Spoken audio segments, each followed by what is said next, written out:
Good, I'm glad you're here. Just remember, it's all out there for you. Work hard, listen, watch how we do, and you got a chance to be something special. Now let's see what you got. Let's do it. Get more. Thanks. I'm happy to be here, man. I'm pumped. Let's do it.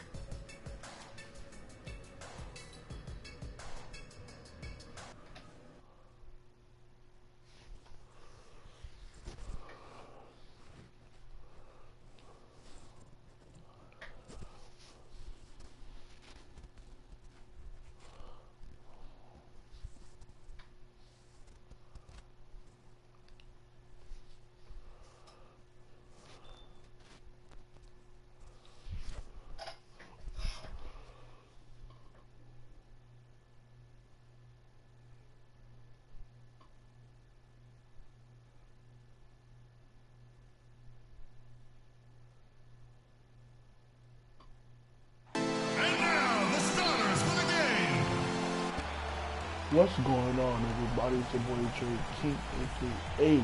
Thanks for joining us live for NBA basketball on 2K Sports. This is Kevin Harlan with Steve Kerr, Clark Kellogg, and Doris Burke. We'll see the Cleveland Cavaliers taking on the Detroit Pistons.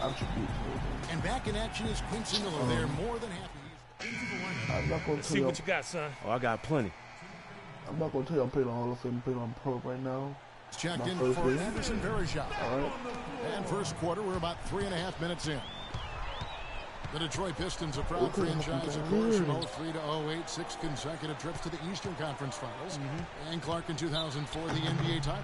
But the rebuild process has had its hiccups, Kevin, its speed bumps, if you will. Some questionable free agent signings. There's talent there, but this team hasn't quite on the court for Cleveland, LeBron is the 3 with Thompson at the 4. Smith is out there with Kyrie Irving. And it's Mozgov in at the center. And stepping out onto the floor now for his very first official NBA playing time. We're going to check out our first glimpse of professional basketball from Flash. Just an amazing story we have here, Clark. Here is someone who has had to scrap, and there you have it, folks, the very first NBA bucket from Flash. And you know, it doesn't matter how you make your first bucket, just put it in the basket. Just get a little boost of confidence and show that you belong. And he does belong, guys, that's for sure. I mean, this team is ecstatic to have him on their roster. He's got promise and the confidence to realize that promise. Then you look at the Pistons, some great size and athleticism inside. They've lacked the high percentage outside shooting to space the floor offensively.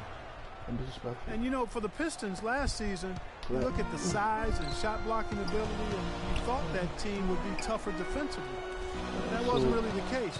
I think it has to be attributed to mindset.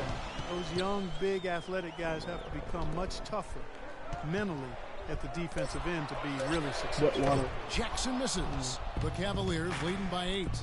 LeBron passes to Marion. Good, and the assist goes to James. Marion's got his first bucket of the night. Their offense has really come together immediately, threatening to run away with this game. It's hard to imagine they'll be able to stay as hot as they've been so far, but if they can, watch out. Here's Flash. 6 on the shot clock. Pulls it up. Hits the front of the rim and out. For the Pistons, their last game a loss to the Raptors. Well, with the number of turnovers they had in that game, guys, it was going to be an uphill battle all the way. Well, especially, Steve, when you couple the turnovers with the soft defense they were playing. I mean, that's a bad combination. Turning it over and then not defending.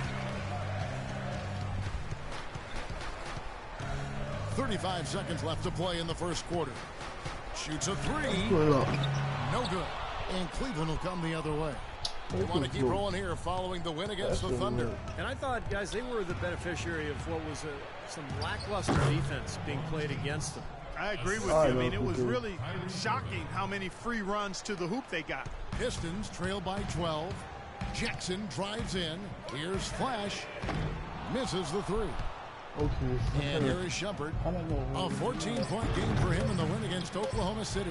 You see the defenders get out of his way a lot of times when he's on his way.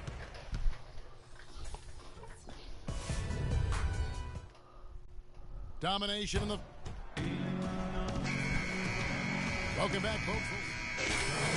So going with the new group for the Cavaliers. The Cavaliers leading by 11.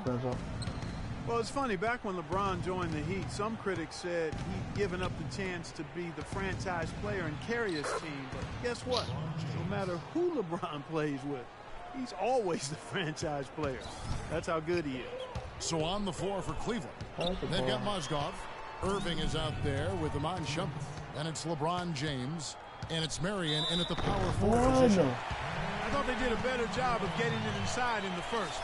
I mean, they were conscious of throwing that ball in the paint and attacking the rim.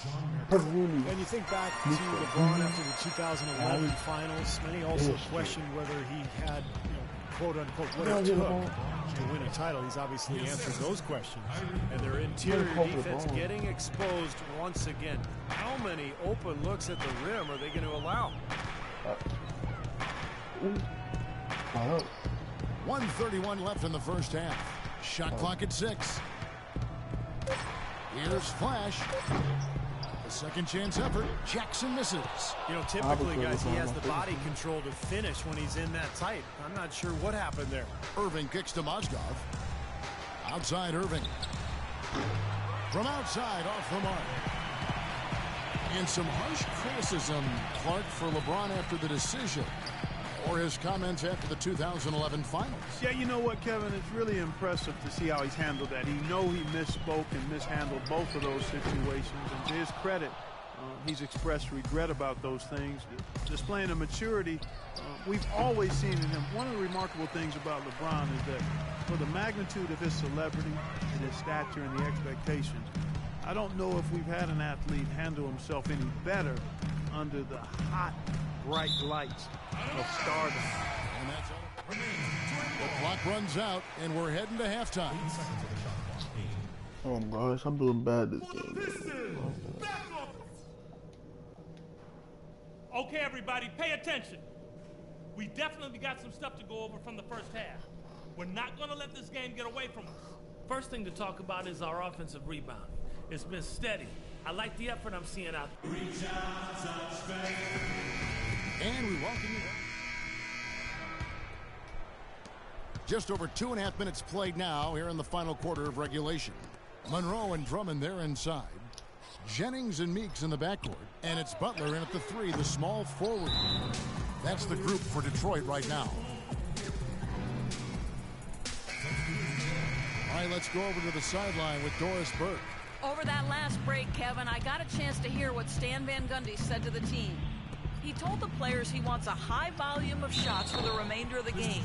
He went so far as to say there is no such thing as a bad shot out there. His second message was centered on getting back quickly on defense and slowing down their opponent's transition game. With the minutes ticking down and the deficit still a big one, those adjustments have to be a chance worth taking, Kevin. Thanks again, Doris. Jennings passes to Flash from deep three-point range, and he gets it to go. Fight district, man. Hard up. And here is James. He kicks it to Harris. Now the pass to Jones. It's Drummond with the rebound. Drummond's got his 7th rebound of the game with that last one. Outside, Meeks. It's rebounded by Cleveland. James has got his 7th rebound here tonight. Varejao against Monroe. It's LeBron with the drive. And so he earns a trip to the line. Official saw the contact, and he'll shoot 2. It was a bit of a controversial statement last year when LeBron said that there are no longer any real rivalries in the NBA anymore. Seemed off at first, but he might have a point. Here's what Detroit's going with right now. Williams, who's checked in for Drummond, for Meeks, and John Lucas is subbed in for Brandon Jennings. Sean Marion is checked in for the Cavaliers. Miller comes in for Jones. Marion, a screen on Lucas. LeBron dishes to Marion. LeBron drives in, just 5 on the clock. That's good. James has got 13 points now in the quarter.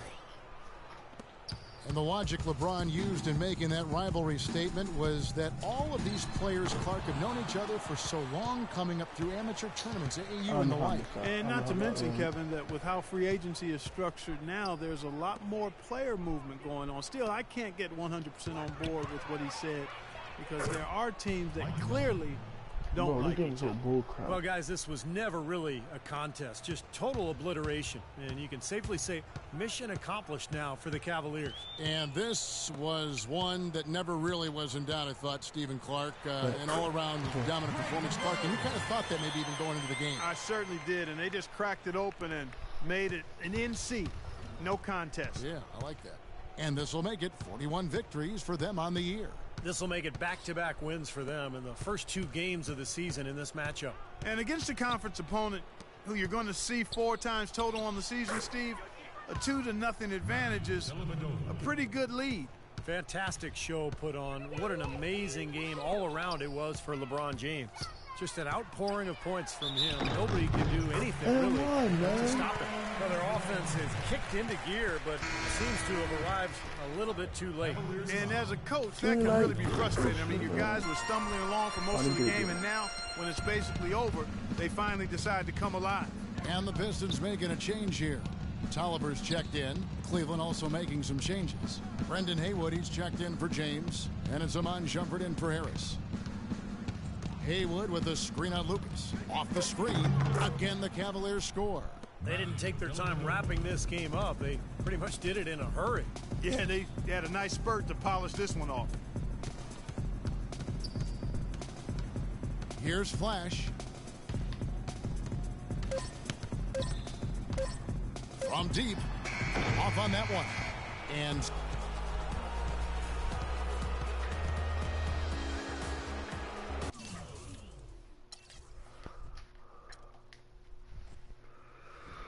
alright, thanks for watching this game. I hope you guys enjoyed the video, and peace out. Bye.